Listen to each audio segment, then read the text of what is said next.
Hi guys, welcome to Runout.tv and the Football Manager 15 series on Newcastle United with me, Mal. I hope you're all doing really good. Now, as I said the last video, we were going to do some tactics, and that's exactly what we're going to do. But instead of just creating them, I thought I would just go through very quickly what the tactics are. And then what I'm going to do is play like 5 or 6 games. We're going to do a review on each video, and then just because it's the beta, I'm going to carry on the game. I think I'm not going to start again if I don't have to. But I would like to just keep the flow of the videos going, do like maybe 5-10 games, and then do a review video with a couple of live games as well, just to keep you guys interested so you know what's going on. I've put Anita in here. His fitness isn't right, but I want to put the best team that I've got in there. There's an issue over, I think probably he should go there. Pretty close in terms of Rotario or Azoizi, but you know, or I might even have Cabela on the left with CM De Jong, to be honest, in there. That might well be the plan, to be honest. Where's my friend at? Who is it? Rotario. Probably he's very close to the first team, but that's probably my starting team at the minute. He hasn't started off great, but anyway, enough of team selections. I've got 2 tactics. I've got the away tactics for Newcastle and home tactics, home being a bit more attacking. Away is very similar, obviously, with a defensive midfielder and playing a more of a counter-attacking style. So let's have a look and see what I've done here. I'm playing inverted wing back, particularly because Hedera is by far the best player that we have in terms of left back. We've got Paul Dummett, and he's the backup. We've also got David Santon, who I think might well be very close, if not the first choice when he comes back from injury to that. But again, we've got some good players. I might, when he comes back, loan out Dummett to somebody. But at the moment, Hedera is the clear first choice, and he plays best with that kind of forward role. I want him to get up and back up Cabela there on the left. Jan Matt on the right is just an automatic fullback. I'm not sort of going too much into what he can do. I'm just going to have a look and see where his best... come on. Yeah, I just played him exactly where he's probably best at. Best as a wing back, but obviously I'm not playing wing backs. Actually, why not? Let's put him as a wing back. Put him at what he's best at. Colaccini and Van Dijk. I've signed Virgil van Dijk. I will go through my transfers in a minute, just to let you guys know what finally happened on the transfer front, and we'll go through that in a second. So, playing a control mentality. I want to control the game. I want to be moving forward, and I want it to be a fluid formation. I want to play well and move around, which has kind of worked okay at the minute. So, let's have a look at the team instructions. At the moment, they're awkward, but they're learning it. I want to play a short passing game where I retain possession. I do want to work the ball into the box, because there is a tendency to play... To work for your openings. I wanted to kind of probe with shorter passing, play a bit of a skill game, use the skills of the midfield, because the midfield's where I'm probably strongest, if I'm honest.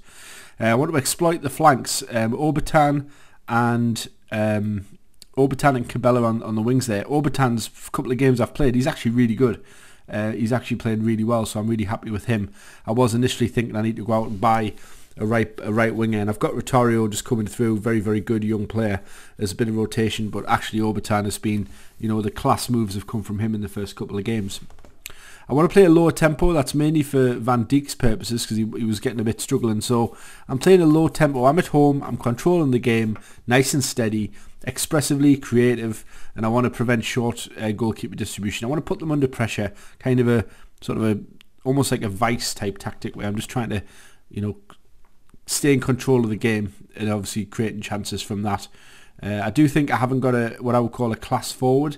That's something that I'm looking to do perhaps next season, whatever money I get, start to look at that. There's a couple of, but anyway, that's for probably another video. So that's the home tactics, guys. That's pretty much how I'm playing it. I've got a Cabela. Let's have a look and see where he's best at, to be honest. Advanced playmaker. What about over here? Inside forward. I probably do want him to come inside, actually, so I'll let him have that, and let him cut inside a little bit. It's not his best position. I am going to go through the player position, so whenever they sit in, they play with their best role, but I feel the general tactics are pretty sound, so I'm quite happy with that. Okay, so that's the home tactics. So now let's look at the away tactics. and I'll just, for the purposes of it looking good, I'll change them around. Let him have that one as well. So as you can see, it's pretty much the same. In defence, I've gone just to automatic fullback and put both the defenders as cover, with Van Dijk playing out of defence. It's a basic tactic. Colback really is the man I'm putting a lot of pressure on, as the anchor man, who's basically breaking things down, providing support in front of the defence. And then we've got De Jong and Anita playing out to the two guys. I've got Cabela kind of going inside and Obertan. The idea is that it's like a defensive wall. It's a counter-attacking fluid tactic. Again, I do want to be flowing forward, but as you can see, it's a bit more of a higher tempo attack. I'm looking to trap them. I want them to drop deeper, but use an offside trap. I don't want to be caught over the top when I'm on a counter-attack. I want them just to sit back a little bit to provide that cover. Higher tempo, close down more. So really going to put the teams under pressure when we're away from home. Clearing the ball to flanks, retaining possession, but getting forward. And probably passing into space as well. Well, maybe not passing into space. And really just hitting early crosses towards our target man, Ferreira. And again, I think I'll prevent short goalkeeper distribution. So that's kind of the progression of the tactics, guys. I'm just going to save that one. And yeah, we just want to save both. I've made a couple of changes. Let's do that. And yeah, I appreciate that. So I have played a couple of games, and let's have a look at the schedule first of all. I had a terrible result, absolutely terrible result. Sky Bet League One team just was all over them the whole game, and I crashed out of the Capital One second round, which was just pretty irritating. Particularly as I'd started very strongly in the league, dominating West Ham and Southampton, who've got an excellent side. Really, really good team. Some top players they've signed, as well as losing a lot of players. Southampton are probably one of the more fun teams to manage, and I'm also interested in Nathaniel Klein, but his price has gone up. He's been one of my favourites over the years. They've got James Ward-Prowse, who's also there, a fantastic player who I won't be able to afford. They've got Delph. They've got a embarrassment of riches, to be fair, for a team who had an exodus of quality players over the summer. They've done well to stay where they are, and they're doing mint in the league at the minute. So I've still got a few injury problems, as you can see. Gutierrez, Sissoko, Santon, Papis, Cisse. So there's things to kind of improve on, and we're playing away from home. So Sunderland's our next game, but like I said, that result was a real nightmare. I let the computer play the friendlies. It was all about match fitness for me. I wasn't really bothered with them. And as soon as we got going, both of those games, we played really, really, really well. So I played a weekend team against Leyton Orient, paid the price. So I'm a bit disappointed with that. We've obviously got Czech Tiote, who probably should be in there somewhere instead of probably Rivera at the minute. Tiote's obviously very close to getting into the team. Once everything's picked properly, he will be in there, I'm sure. And it's probably CM De Jong's on the bench at the minute.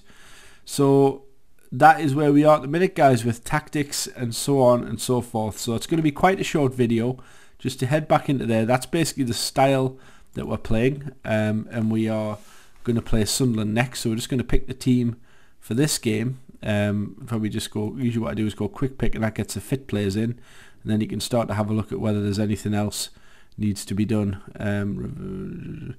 In fact, everything looks pretty good at the minute. And let's have a look at the bench, just double check. Stephen Taylor hasn't managed to play yet. He's got a couple of years left on his contract. Let's just continue.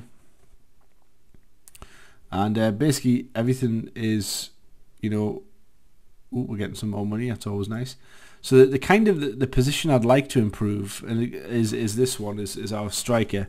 Now this guy's definitely not a numpty, let's be honest. He's a decent forward. I think Newcastle have got a lot of decent forwards, but I'd just like to see that real top quality skill go in there. I mean, Azoizi's a good player. I think a good find. Obertan, probably going to put him in instead of. He's earned his place. And we've also got Cisse coming off the bench, who's obviously a quality player as well. So we're definitely not short when it comes to forwards. But to me, and I've also got this guy as well. That reminds me, let's go and have a look at the transfers. How do you do this? History. Let's just put the cash clause transfers. So as you can see, guys, 3 in, 3 out. Signed Rotario for 5 million. Let's just have a quick look at him. He's known as a very, very good player. He's on a very low wage to begin with. You know, a fabulous player who's going to develop into something really, really special. We've got Gino Peruzzi, and I see a little bug in the beta where it goes back to non-cash clauses. He's there, and also we've signed Innocent Mgira on a free. That's a significant signing. He's supposed to be quite good. Virgil van Dijk from Celtic, central defence, because Newcastle are devastatingly short of good central defenders. And we've got him, or we signed him on loan. We actually sent him back because he wasn't doing great. He wasn't as good as I thought he was, so I sent him back. Let's just go to cash and clause transfers.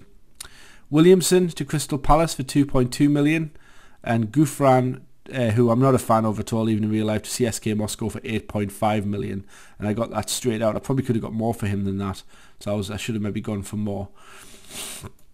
So that is about it. Let's go to team report. No, that's not what I want to be. I want to be in squad, and I want squad depth. There we go. Everything's quite clickable, and as you can see, position, you know, in our key positions we have a few options. Remy Street's coming into the first team squad when he's back from his injury. He's returned to fitness in 1 day. He'll be in the reserves. I'm quite happy to step him up, give him a few games. He's potentially better than Stephen Taylor. He's not a million miles away from him right now, to be honest, so he's okay. At right back we've got 3 good players, and Anita can play there as well, and the same with full back. We have 3 excellent players there, so we're well stocked there. Defensive midfield, we've got Tiote, Colback and Anita. That's looking good. On the right wing, which we don't really use, but we have a few players that can play there, but like I say, we don't really use that one, so I'm not going to bother with it. In the centre of midfield we have 5 excellent players. Anita, Sissoko are apparently the best, and we've got Cabela, Tiote and Colback, so it looks like Anita and Sissoko will be the ones that get the games, but obviously Cabela is fantastic in there as well. Sissoko apparently is the best attacking midfielder right, which I find surprising, but Rotario clearly is the class potential on the wing there. Obertan's been playing there, has been doing well, I've got no complaints.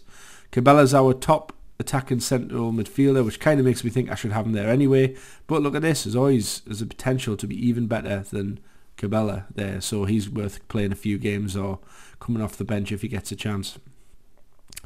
Rotario is just behind Cabela on the left, so I think, to be honest, I need Cabela in the centre and Rotario on the left.